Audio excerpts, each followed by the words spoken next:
Ugandans, my name is Kyagulanyi Ssentamu, also known as Bobi Wine. This 12th day of September 2017 is a very sad day in the leadership of our country. Yet again, some of my colleague members of parliament who belong to the NRM party did the most dishonorable and unpatriotic thing. They passed a resolution to remove presidential age limits from the constitution of Uganda so that President Museveni can become life president.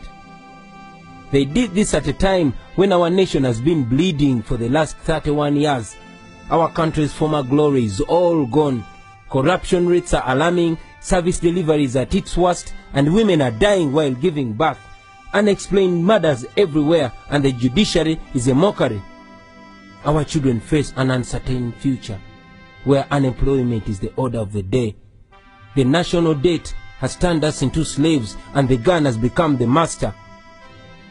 The one-time Pearl of Africa is now a laughing stock among nations. All our public assets have been sold, and as if it's not enough to satisfy their appetite, after selling almost all public properties, the government now wants to take people's private land.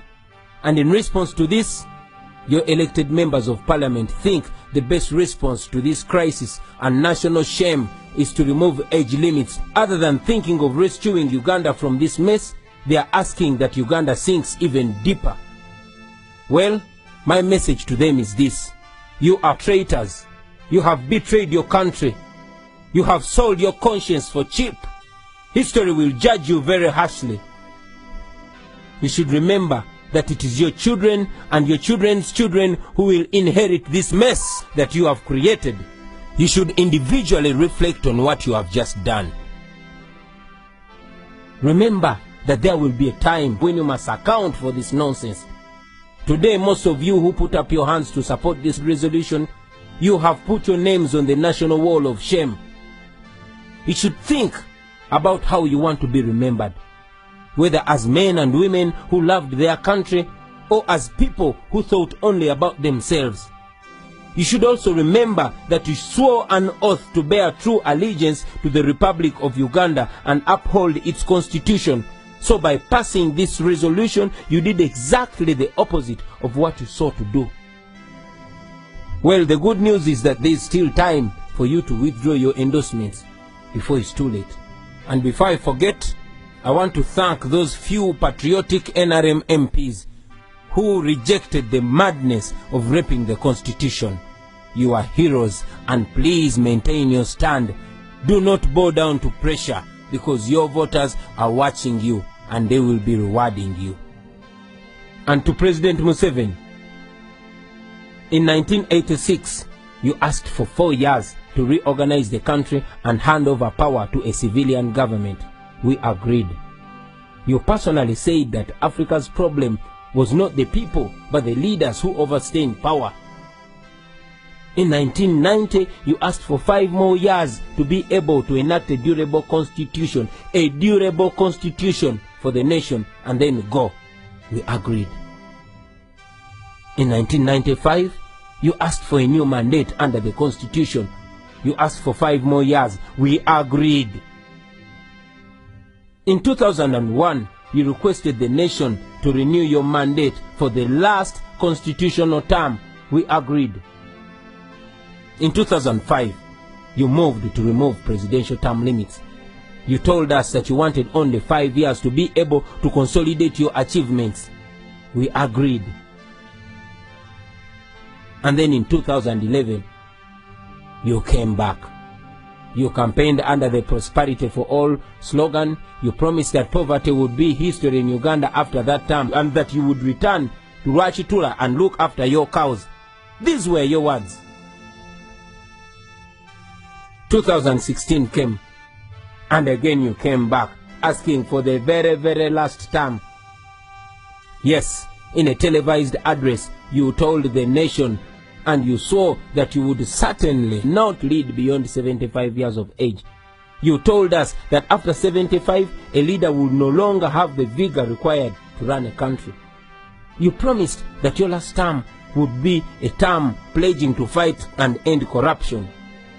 Well, Mr. President, you have failed us on all these promises, And our hope was that you would end your term in 2021 and give way for the nation to begin a new chapter. And if you do that, the nation will be grateful for your contribution. Mr. President, Bob Marley said, you can fool some people sometimes, but you can't fool all the people all the time. You cannot lie to a whole nation and think each time you will get away with it. As a good reader of history, you should remember that history repeats itself with leaders who thought they were wiser than their generations. Those who thought that populations were gullible and easily manipulated.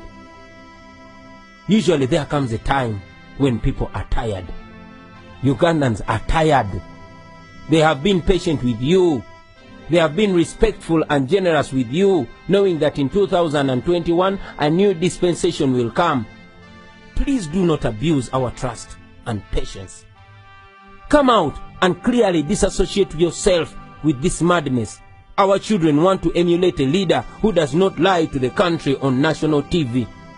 Come out and repeat what you said on NTV's Patrick Kamara program when he asked you if you would go beyond 75 years. Not at all. Certainly not. That's what you said, Mr. President. And as the first citizen of Uganda, you should come out and inspire the nation to always be truthful to their word. Because as they say, a man is as good as his word. We cannot continue to have a president whose word we can no longer trust. Enough is enough. Now to you, my fellow Ugandans, especially the younger generation. Here in Uganda, we actually one time laughed at Zimbabwe. We laughed when Mugabe promised to roll them until God calls him. We thought it was a joke. But now, we share his sleeping and falling pictures on social media, and he and his whole country has become a laughing stock. I know you know the things I'm talking about, because most of the problems I have mentioned affect you every day. Poverty, unemployment, uncertainty, exclusion, violence at the hands of the state, and many others. We only have this one chance. No matter your tribe, no matter your religion, no matter your political affiliation or creed, poverty and these terrible conditions in our country do not discriminate. We must make the pledge that we shall not allow this amendment to pass. Article number 1 of our Constitution says all power belongs to the people. We are the people.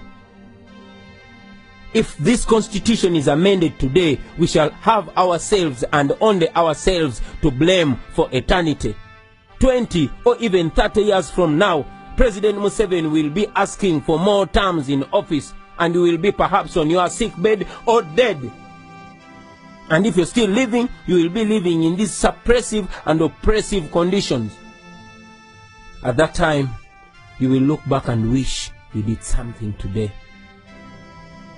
My brothers and sisters, we must defend the Constitution before it is too weak to defend us.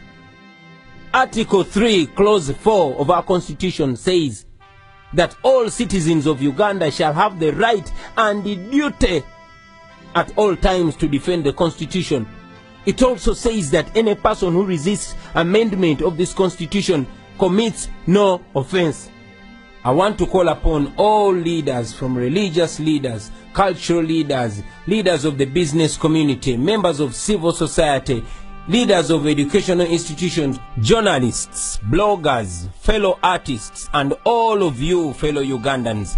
Please don't keep quiet on this very sensitive matter on the future of our country, Uganda.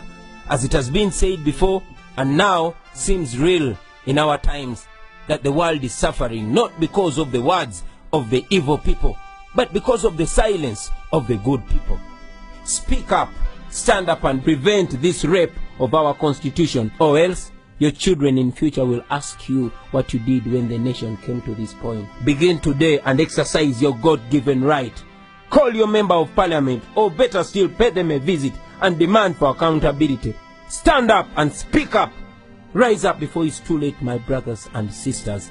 And if you believe the words I'm saying are true, Please translate this into your own language and into all the languages you know. Social media is available. Let us make use of this modern technology to emancipate ourselves, because the time is now. Make use of it now. Spread this word. Make sure everybody gets to know about this. Make sure everybody gets involved, because we are the country. We are the future, and the future is today. Thank you very much. For God and my country.